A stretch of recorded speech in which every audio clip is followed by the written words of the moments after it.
বিশেষকৈ বনাঞ্চলৰ আমি আসাম পাব্লিক ৱৰ্কছে আমি পুৰা সমৰ্থন জনাইছোঁ, আমি ৱেলকাম কৰিছোঁ।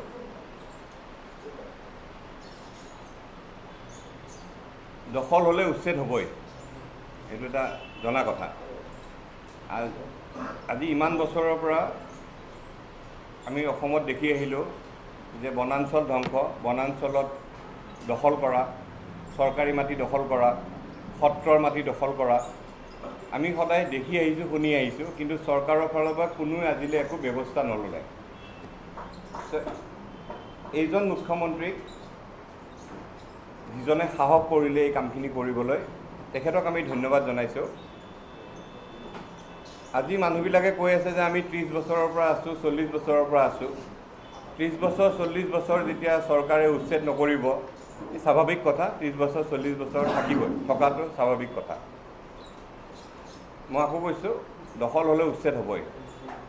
এতিয়া কথাটো হ'ল যে এই উচ্ছেদ অভিযানক আমি ৱেলকাম কৰিছোঁ হয়, কিন্তু আজি কিছুদিন আগলৈ আমি চৰকাৰক কিছুমান ক্ষেত্ৰত আমি বেয়া পাই আছিলোঁ, আমি খুব গালি পাৰি আছিলোঁ, বিশেষকৈ NRCৰ ক্ষেত্ৰত। NRCৰ ক্ষেত্ৰত যিটো ৰাম ঠগন দিলে অসম আৰু অসমীয়াক, বিশেষকৈ পুনৰীক্ষণৰ ক্ষেত্ৰত আমি যিটো ক'ম কৰিম বুলি কৈ নকৰিলে, জাতিটো বচোৱা, জাতীয় দলিল এখন প্ৰস্তুত কৰাত যিটো সুবিধা পাইছিলে চৰকাৰে 2019 চনৰ পিছত, সেইটো নকৰিলে। আৰু তাতকৈ ডাঙৰ কথা যে জাতিটোক ঠগোৱা অসমৰ চবতকৈ ডাঙৰ IS, চোৰ IS-জন প্ৰতীক হাজেলা, তেওঁক পলোৱাত সুবিধা কৰি দিলে।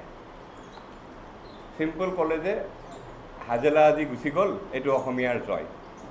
কিন্তু তাৰ পিছতো শেহতীয়া যিটো মুখ্যমন্ত্ৰীৰ পদক্ষেপ, তাক আমি ৱেলকাম কৰিছোঁ, আমি ধন্যবাদ জনাইছোঁ যে এইটো এটা ভাল পদক্ষেপ হৈছে। ইয়াৰ লগত এটা কথা ঠিক যে উচ্ছেদৰ নামত ৰাজনীতি হ'ব নালাগে, উচ্ছেদৰ নামত ভাৰতীয়ক হাৰাশাস্তি কৰিব নালাগে। বনাঞ্চল উচ্ছেদ কৰিছে, বনাঞ্চল উচ্ছেদ কৰাৰ পিছত তাতে গছ গছনি ৰুব, জন্তুবিলাক আহিব, থাকিব, ভাল কথা।